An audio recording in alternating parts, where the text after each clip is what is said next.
I lose my shit every time I remember that there's a female Yoda named Yaddle. Every time I see this post, I feel inclined to point out that not only did she exist, but in the expanded universe, when she was only a Padawan, she survived over a century in an underground torture chamber using only the Force and a wooden stick. She literally became one with the Force because she had nothing better to do. And the only reason she died was because Anakin Skywalker got himself captured and she had to absorb a bioweapon into herself to save an entire planet. Also, she liked to sneak sweets into younglings' cloaks. My daughter just asked, R2-D2 was there for the whole story and never had his memory wiped, so why didn't he just tell Luke that Vader was his father at some point? I just sat there dumbfounded until she shrugged and walked away. Rogue One has finally convinced me that Darth Vader is Anakin Skywalker. The moment that sold him as Anakin for me was actually the corny choke on your aspirations dad joke. Anakin may have turned to the dark side, but the cocky, sarcastic bastard in him has gotta still be there. That moment felt like Anakin from the Clone Wars, and I loved it. I've been waiting for you, Obi-Wan. We meet again at last. The circle is now complete. When I left you, I was but the learner. Now I am the master. Someone said this was Vader just saying a bunch of prepared comebacks all at once, and now I can't unhear it, and it's killing me. Since we're in a golden age of new Star Wars TV shows, I'll again pitch David Attenborough-style nature documentaries, but of fictional Star Wars creatures. No Empire, no Jedi. Like what the Jedi would watch on TV to relax after a stressful mission. They gave this random fucking skull that Luke Skywalker uses to kill the Rancor in Return of the Jedi an entire backstory spanning multiple books and comics. Rise of Skywalker does have one perfect moment. It's that right after they show the first gay kiss in Star Wars, for 2 seconds, they immediately cut to this frowning slug monster for twice as long. 16 out of 10, no notes. Just realized why the colors of the rebellion are orange and white. They're fucking prison colors. The fucking rebels reclaimed colors the Empire uses to strip people of their lives and identities and turned it into a symbol of motherfucking hope. I love this fucking show. The Star Wars Wiki says, while C-3PO underwent a memory wipe, R2-D2 was allowed to preserve his memories. And I am delighted because 1, I was pretty sure this was the case but couldn't remember exactly. R2 is a conniving sneak and I was pretty sure it wouldn't have worked even if anyone had been foolish enough to try. And 2, this means one of my favorite Star Wars headcanons is actually canon. It means that during that one scene in Empire Strikes Back, these two fuckers know exactly who the other one is. This isn't even out of context. This is the actual face Palpatine makes while listening to Vader go on and on about Obi-Wan. This is the face of a man who is going to blow up a planet earlier than planned with the sheer force of his mind if Vader doesn't stop talking about Obi-Wan already. His sanity is hanging on by a goddamn thread, Vader. It would have been really funny if Palpatine enacted Order 66 only to be immediately killed by one of his own clone guards who doesn't really understand the difference between the Sith and Jedi and just sees Palpatine with a lightsaber and goes, "Oh, a Jedi," and point blank shoots him without hesitation. I love how the Kenobi show writers all got together and continued the grand tradition of CWT by saying, all right, we know this man has plot armor, so how can we make his life an absolute living hell until then? Introducing my partner to Star Wars for the first time is so fun because he's an officer in the military and keeps saying things like, is the Imperial ranking system based on the Navy or the Air Force? And how did Han Solo enter the ranks as a general when he was functionally a contractor in the last movie? And it's like, buddy, George Lucas literally mixed up units of distance and time while making these movies. I promise he didn't even use a single brain cell to think about this. George Lucas had Luke dressed in black robes for most of Return of the Jedi, as a way of making fans think he may be coming closer to joining the dark side. During the final battle with Vader, the flap of his shirt opens to reveal a white inside, showing that Luke was always going to stay with the light. Total English teacher move. In the good timeline, Bikini Leia never happened. She still kills Jabba, but instead of the gross slave bikini, we get Luke wearing this, and the pop cultural impact remains the exact same. Everyone has their sexual awakening to Golden Gay Luke. There's a 5-minute scene of Han and Lando both trying not to look at Luke's cleavage. He is fully aware of this and encourages it. Leia is wearing full plate armor. Oftentimes when you look back on media you enjoyed as a child, it's like, hello, why did they let a 14-year-old fight a dragon? But Star Wars holds up. Luke is 19. His reaction to losing his whole family is to say, all right, let's do this. I'm gonna learn to medicate and hire a sexy drug dealer and his friend who's a furry to be my Uber across the galaxy so I can blow up a fascist government. That's something only a 19-year-old would do. Leia, who grew up hearing stories about General Kenobi, the war hero, and was personally saved by him as a child, he was the greatest Jedi of his generation. Luke, who only knew crazy Ben Kenobi, desert cryptid. So, apparently the new Star Wars novel includes the official final fate of Jar Jar Binks? And ever since he unwittingly led to the Empire's rise of power, the Gungan leaders have banished him for ages, and he now lives as an aged street clown, loved by children but absolutely shunned by adults, including his own people who refuse to approach or even mention his name. I know the fandom utterly loathes him for the most part, but Jesus Christ.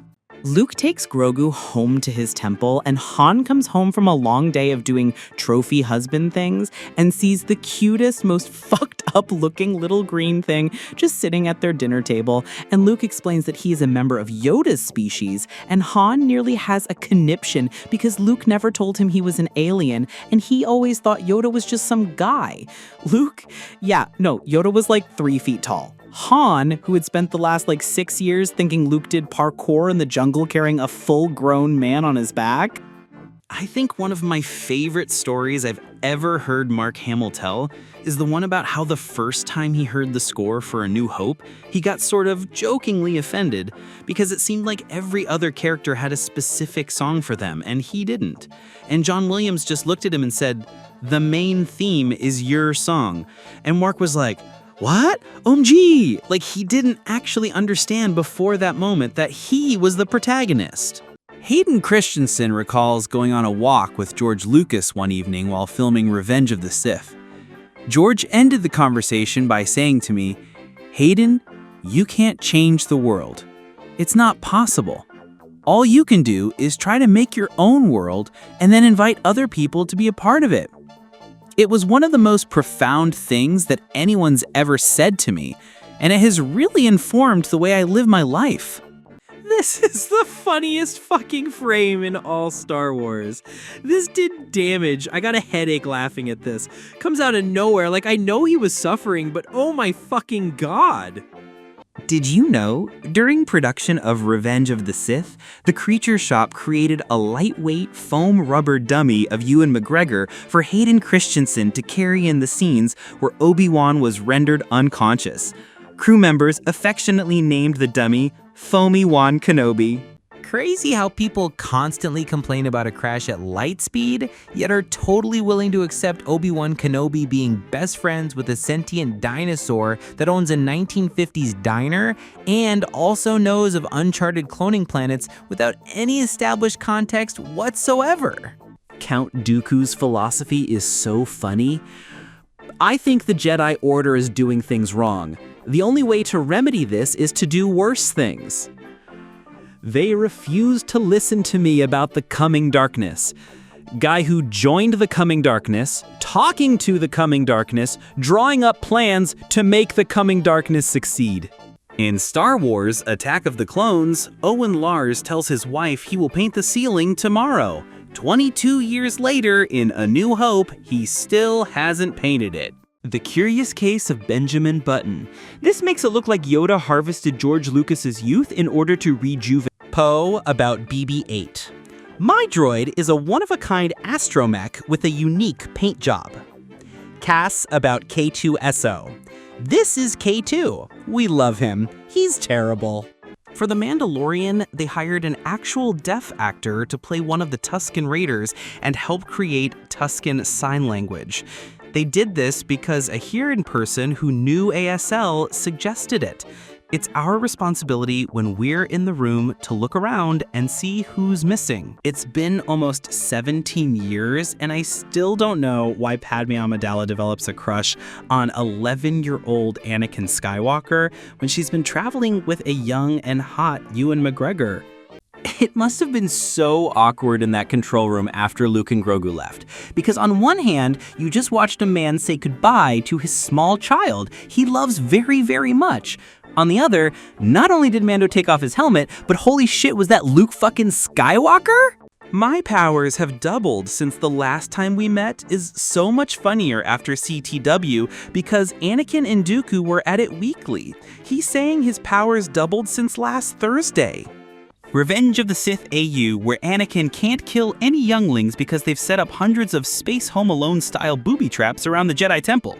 He opens a door and a bucket full of sand unloads its contents all over his head.